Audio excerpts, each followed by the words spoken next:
Hi friends, అందరికీ నమస్కారం. Friends, కుల గణనపై అంటే క్యాస్ట్ సెన్సస్ పై సుప్రీంకోర్టు కీలక తీర్పు అయితే కనుక విడుదల చేసింది. దానికి సంబంధించిన వివరాలు తెలుసుకుందాము. వీడియో పూర్తిగా చూడండి, అలాగే తప్పకుండా లైక్ చేయండి. మరిన్ని అప్డేట్స్ కోసం ఛానల్ని సబ్స్క్రైబ్ చేసుకోండి. వివరాల్లోకి వెళ్ళిపోదాం. కుల గణనపై సుప్రీంకోర్టు కీలక తీర్పు. దేశంలో క్యాస్ట్ సెన్సస్ కులగణనపై ప్రక్రియపై దేశ అత్యున్నత న్యాయస్థానం సుప్రీంకోర్టు బుధవారం నాడు ఒక చారిత్రాత్మక తీర్పు వెలువరించింది. దేశంలో కులగణన ప్రక్రియపై జనగణనలో భాగంగా కులాల లెక్కింపును చేపట్టడానికి సుప్రీంకోర్టు లైన్ క్లియర్ చేసింది. కులగణనను వ్యతిరేకిస్తూ దాఖలైన పిటిషన్లను విచారించినటువంటి సుప్రీంకోర్టు ధర్మాసనం వాటిని పూర్తిగా కొట్టివేస్తూ ప్రభుత్వ నిర్ణయానికి అనుకూలంగా గ్రీన్ సిగ్నల్ ఇచ్చింది. ఈ సందర్భంగా జస్టిస్ సూర్యకాంత్ నేతృత్వంలోని ధర్మాసనం కీలక వ్యాఖ్యలు చేసింది.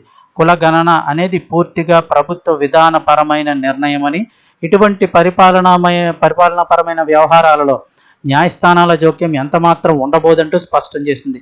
సమాజంలో వెనుకబడిన జనాభా వివరాలు, వారి సామాజిక స్థితిగతులు ఖచ్చితంగా తెలిసినప్పుడు మాత్రమే నిజమైన అభివృద్ధి సాధ్యమవుతుందంటూ ధర్మాసనం అభిప్రాయపడింది. అర్హులైన ప్రతి ఒక్కరికి కూడా సంక్షేమ పథకాలు సక్రమంగా అందాలన్నా, వాటిని సమర్థవంతమైన అమలుకైన కులగణన ఎంతగానో ఉపయోగపడుతుందని, ఇది నేటి పరిస్థితుల్లో తప్పనిసరని న్యాయమూర్తి అయితే పేర్కొన్నారు. అలాగే సంక్షేమ పథకాల అమలుకు ఎంతమంది వెనుకబడిన కులాల వారు ఉన్నారో తెలుసుకోవాలంటూ వ్యాఖ్యానించారు. సుప్రీంకోర్టు ఇచ్చిన ఈ కీలక తీర్పుతో దేశవ్యాప్తంగా కులగణన ప్రక్రియ ముందుకు తీసుకువెళ్లేందుకు ప్రభుత్వాలకు ఉన్న చట్టపరమైన అడ్డంకులన్నీ ఇప్పుడు తొలగిపోయినట్లయింది. ఇక నుంచి అయితే ఈ కులగణన కూడా మొదలు కానుంది.